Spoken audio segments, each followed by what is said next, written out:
कि हमें ये नमरूदी फिरौनी राज कबूल नहीं है। हिंदुस्तान एक डेमोक्रेसी और डेमोक्रेसी की तरह चले। कितने लोगों को ये आगरा में बंद करेंगे? ये कब तक चलता रहेगा ये जो इन्होंने ये तानाशाही निज़ाम? लेकिन वो लोग जो सरेआम जेनोसाइडल कॉल देते हैं उनके ऊपर कोई कार्रवाई नहीं। याद रखो मुसलमानों, अगर इस तरह का जुल्म होगा और तुम खामोश हो, आज माशरे और जालिम हुक्मरानों के बीच में जंग है। It's a straight fight. Hindustan के होम मिनिस्टर से पूछना चाहता हूँ, क्या फंडामेंटल राइट्स को इस तरह से इन्फ्रिंज करेंगे और आप समझते हैं सब लोग खामोश रहेंगे आपके तानाशाही राज के सामने?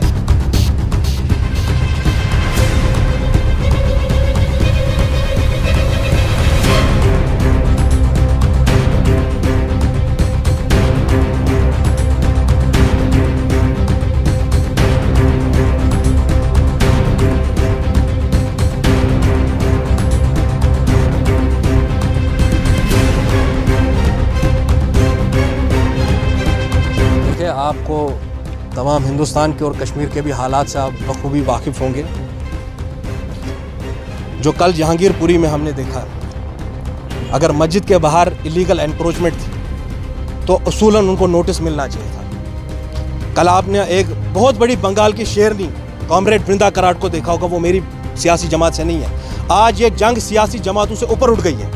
आज ये माशरे और जालिम हुक्मरानों के बीच में जंग है। It's a straight fight between oppressive regime and the people of India and Kashmir।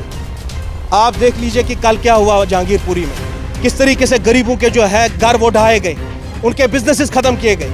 यही हाल बाकी जगह है। महाराष्ट्र में कोई इस तरह का पॉलिटिशियन उठ जाता है और बोलता है कि भाई लाउड स्पीकर अजान नहीं देने देंगे, लाउड स्पीकर निकालनी पड़ेगी।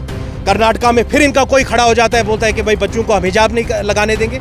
India is a secular country. Right to religious freedom is a fundamental right. You cannot infringe upon the right of common citizens। ये आज मैं आपकी वसादत से तमाम कौम को बोलता हूँ कि अपनी गैरत को जिंदा करो खुदारा। रोज़े महशर के दिन तुमसे सवाल किया जाएगा कि जब बच्चों का हिजाब उतरवाया जा रहा था तुम घर में खामोश बैठे थे। मैं किसी से ये बात नहीं कहता हूँ कि आप वायलेंस का रास्ता इख्तियार करें, आप बंदूक उठाइए या आप पत्थर उठाइए, मगर आप पीसफुली परसिवियर करें। आज आपको इनके खिलाफ अपनी ज़बान खोलनी पड़ेगी। कितने लोगों को ये तिहाड़ में बंद करेंगे? कितने लोगों को ये आगरा में बंद करेंगे? ये कब तक चलता रहेगा ये जो इन्होंने ये तानाशाही निज़ाम बनाया है? इस निज़ाम के ख़िलाफ़ मैं आज यहाँ अपना पीसफुल प्रोटेस्ट रजिस्टर करने आया हूँ। Through you I am telling the people of Kashmir, you will be complicit in this crime. If injustice, in the face of injustice, if it is replied by silence, that silence is a crime. आप इस जुर्म में शामिल हो रहे हैं अपनी इस खामोशी की वजह से। आपको जमहूरी तौर से बाहर आना चाहिए और हुकूमत हिंद से ये कहना चाहिए, नरेंद्र मोदी अमित शाह से कहना चाहिए कि हमें ये नमरूदी फिरौनी राज कबूल नहीं है। हिंदुस्तान एक डेमोक्रेसी और डेमोक्रेसी की तरह चलेगी। किसी अमृतधारी सिख बच्ची को तुम पगड़ी उतारने के लिए नहीं बोल सकते हो।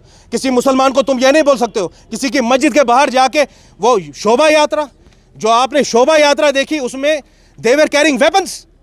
किस तरह के रिलीजियस प्रोसेशन में वेपन्स कैरी किए जाते हैं? आपको रिलीजियस प्रोसेशन करना है। India is a secular country, everybody is entitled to do carry on with their religious obligations. मगर किसी की मस्जिद के बाहर जाके आप प्रोवोकेटिव स्लोगन्स देते हैं और समझते हैं कि सब लोग खामोश रहेंगे। नहीं, हम जमहूरी तौर से आज यहाँ पर आके आप सबके सामने थ्रू यू ये सनद रहनी चाहिए इंशाअल्लाह आने वाले कई सालों तक कि नहीं, हम खामोश नहीं बैठे, हम यहाँ आए and we are registering our protest. देखिए, पिछले कुछ दिनों से जैसा माहौल पूरे हिंदुस्तान में बना हुआ है, आप देख सकते हैं कि दो रास्ते हैं। एक रास्ता वो है कि जहाँ पर सरेआम धर्म संसद की जाती है, धर्म संसद के नाम पर माइनॉरिटीज़ पे अक़लियतों को जो है जेनोसाइडल कॉल दी जाती है, रेप थ्रेट्स दी जाते हैं। और दूसरी तरफ से जहांगीरपुरी में जब एक वायलेंस हुई तो जितने भी एक्ट हैं, जितने भी कार्रवाई है, वो एक दूसरी माइनॉरिटी कम्युनिटी के ऊपर जो है की गई। लेकिन वो लोग जो सरेआम जेनोसाइडल कॉल देते हैं उनके ऊपर कोई कार्रवाई नहीं हो रही। आज सुबह में एक आर्टिकल पढ़ रहा था कि एक MLA को क्रिटिसिज्म करने के लिए जो है गिरफ्तार किया गया है, उसको अरेस्ट किया गया है। तो ऐसे हालात हैं और इन हालातों में चाहे हमारे इन छोटे मोटे प्रोटेस्टों से कोई बड़ा असर पड़े या ना पड़े, लेकिन तारीख में लिखा जाएगा कि लोग उठे थे और उन्होंने आवाज़ बुलंद की थी कि गलत हो रहा है और हम गलत के खिलाफ खड़े हैं। और आज इस जगह से हम हिंदुस्तान में जितनी भी अक़लियतें हैं उनको ये बताना चाहते हैं कि बहज़त अक़लियत, बहज़त मुआशरा हम आपके साथ खड़े हैं। और कल जो भी जहांगीरपुरी में हुआ, हम साफ तौर पे ये कहना चाहते हैं कि वो उसमें एक कम्युनल जो है उसको सीधी तरह से कम्युनल रंग देने की कोशिश की गई है, वो एक कम्युनल बेस पे हुआ है। और अगर 15 साल से जो म्यूनसिपल कॉर्पोरेशन है वहाँ पर BJP और बाकी पार्टियों का जो है डायरेक्ट एक इंटरवेंशन है, उनके लोग हैं, जब 15 साल तक वो इनलीगल नहीं था, अचानक एक दिन में 2 दिन में कैसे हो गए? और वो भी उस जो आप देख सकते हैं कि जहांगीरपुरी में जो परसों इंसिडेंट हुआ है उसके बाद ये चीज़ कैसे हो गई? तो साफ तौर पर जो है एक डिक्टेटर जो है एक डिक्टेटरशिप वाला जो रवैया है, डिक्टेटरशिप वाला जो एटमॉस्फेयर है वो बनाया जा रहा है। और जैसे मीडिया का रवैया हम कल देख रहे थे कि बड़े बड़े पत्रकारों ने ट्वीट करके जो है उसको बड़ा एक लाफेबल और कॉमेडियन सा सीन बना दिया था इस चीज़ को, कि कहीं पर किसी के घर जो है तोड़े जा रहे हैं और वो ऐसे रिएक्ट कर रहे थे कि उनको मज़ा आ रहा है। तो ये शर्म वाली बात है। ये बिल्कुल कल का जो दौर देख के हमें वो रजीम याद आ गई जब 1984 में सिखों के गलों में टायर डालकर ये कहा जाता था कि देखिए इसे कैसे नाचता है। तो बिल्कुल वैसा ही कल जो है हमें वो एक नज़रिया सामने आया कि लोगों के घर जो है तोड़े जा रहे हैं और पास बैठे मीडिया वाले और बाकी कुछ लोग जो हैं वो हंस रहे हैं। तो यहाँ पर आज हम अपना प्रोटेस्ट रजिस्टर करा रहे हैं कि जो कुछ भी हुआ हम इसके खिलाफ हैं। चाहे हमारे यहाँ छोटे से प्रोटेस्ट करने से कुछ बड़ा हो या ना हो, उनको फ़र्क पड़े या ना पड़े, लेकिन हिस्टोरिकल लेवल पर हम ये चीज़ एक प्रूफ देना चाहते हैं कि लोग इस चीज़ के खिलाफ खड़े थे और हर एक दुनिया के कोने में हर एक हिस्से में खड़े थे।